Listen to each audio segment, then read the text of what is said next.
Yo, what up JGang, JG the PT back with another video. This time it's part 2 of how to get abs and how the whole thing actually works.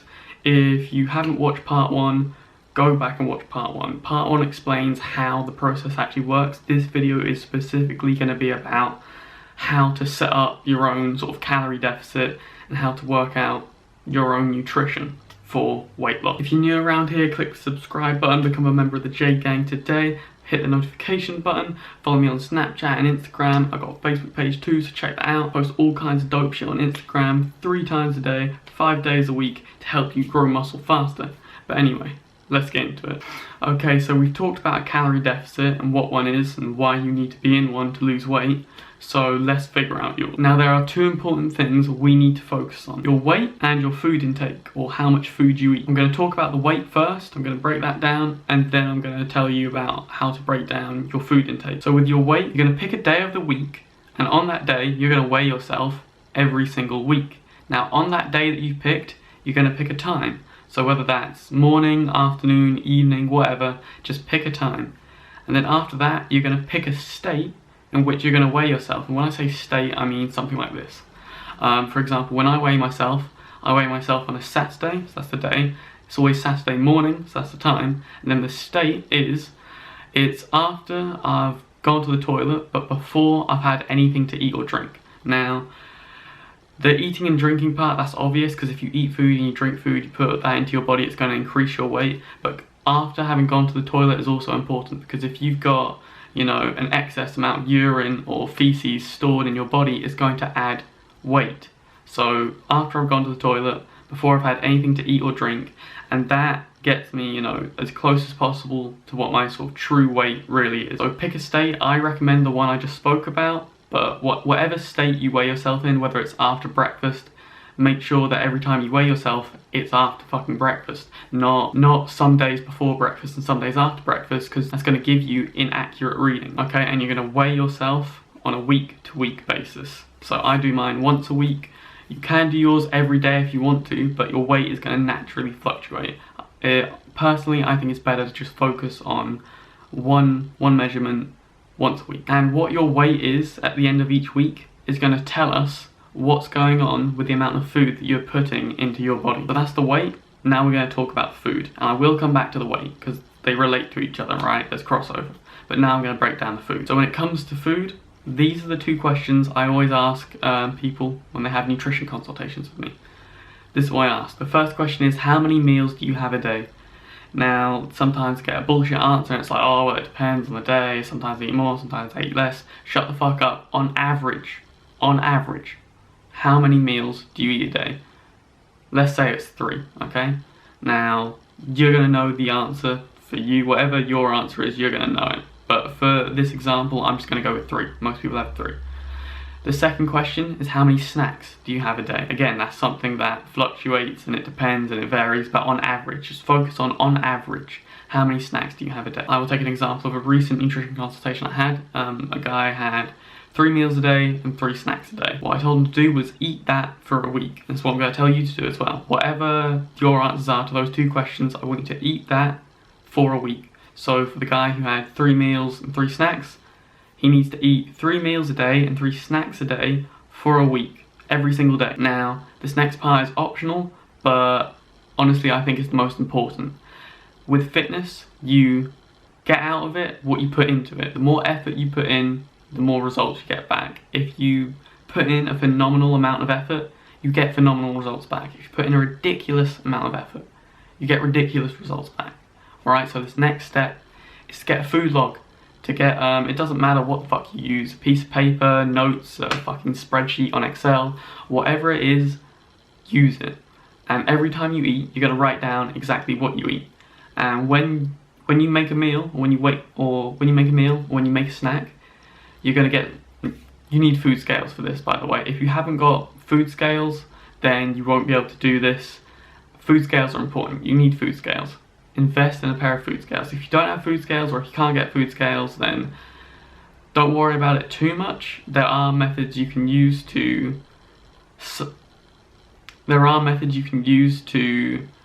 figure out if you're in a calorie deficit or not without weighing out your food.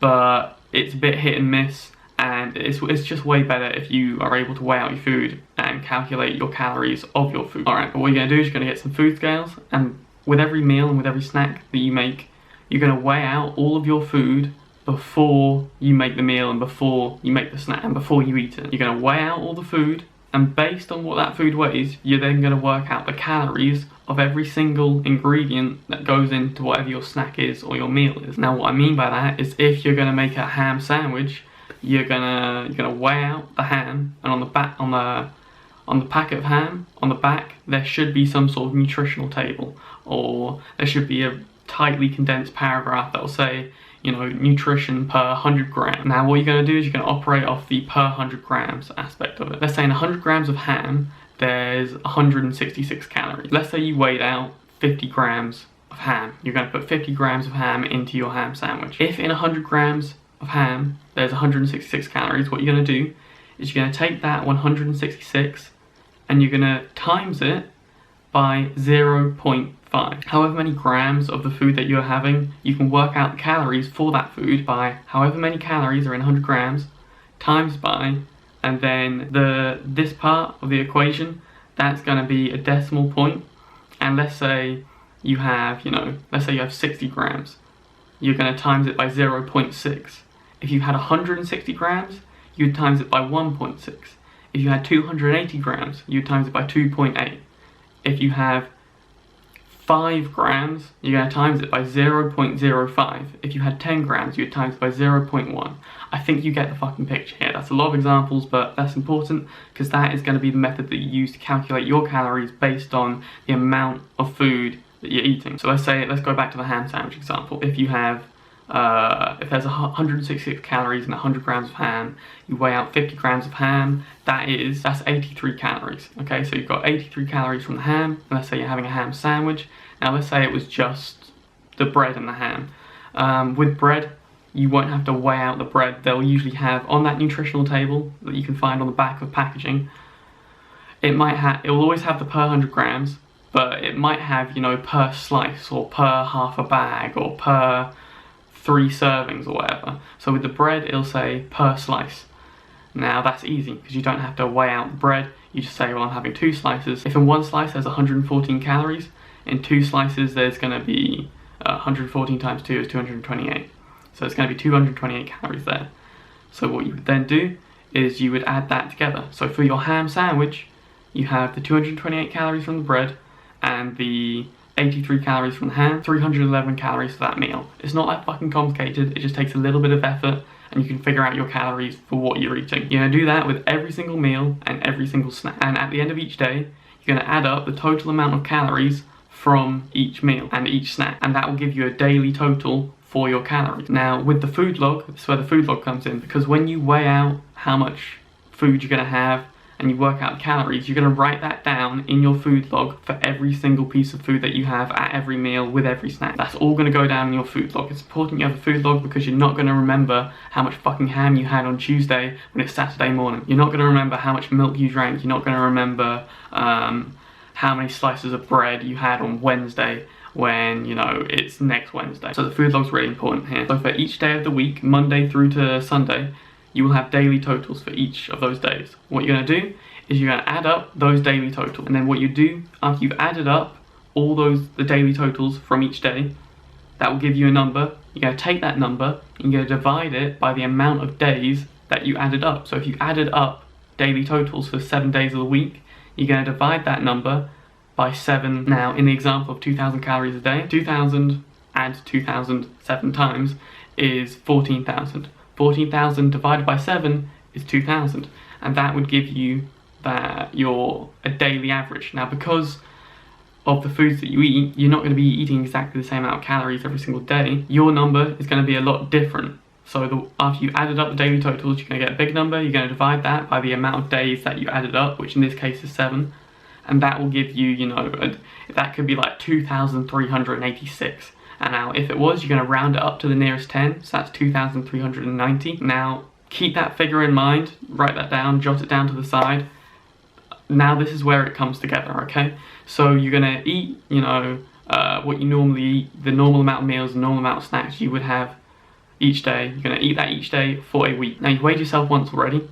Now you're going to weigh yourself again. So let's say you weighed yourself on let's say you picked a Monday. You're going to eat what you would normally eat for a week, and then the next Monday you weigh yourself again. Now your weight at the end of that week is going to tell you what's going on with the amount of food you're eating. Now, if your weight comes out as the same as last week, then congratulations, you worked out your maintenance calories. And that average calories that you worked out, that figure that you got from adding up the daily total and dividing it by the amount of days you added up, that is your maintenance calories.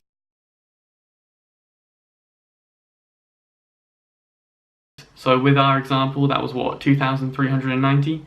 You're now gonna take those calories and you're gonna reduce that to maybe 2,190. So it's a 200 calorie deficit, a small deficit, and you would eat that every day for the next week to see what happens. Okay, but what if your weight didn't stay the same? Now, if the second time round that you weigh yourself, your weight has gone up, then that average amount of calories that you worked out, that's too many calories for you. That's your calorie surplus.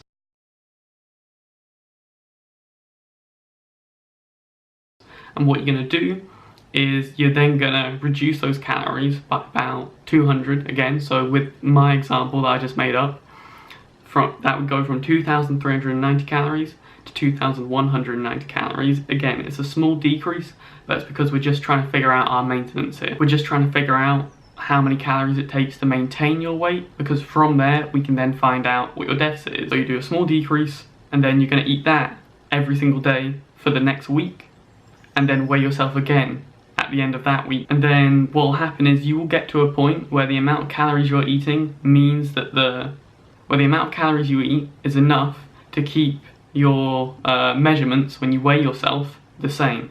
So let's say, you weigh yourself the first time, you weigh yourself the second time, and you've gone up in weight, so you reduce your calories, and then you weigh yourself again, and maybe you've gone down in weight this time. Oh, okay, so now you're in a deficit. So what you're going to do is you're going to keep eating that amount of calories until you stop losing weight. And then once you stop losing weight and your measurements are the same, you know that that is now your new maintenance. And from there, you can then decrease calories again, and you'll end up in a new deficit, and you'll lose weight again. And it kind of repeats like that. Okay, man, I hope that video helped. If you've got any questions, leave it down below. Follow me on Instagram and Snapchat. The main takeaway here is that you're gonna work out your calories each day, and you're gonna monitor your weight each week, and your weight will tell you what's going on with your calories. Peace!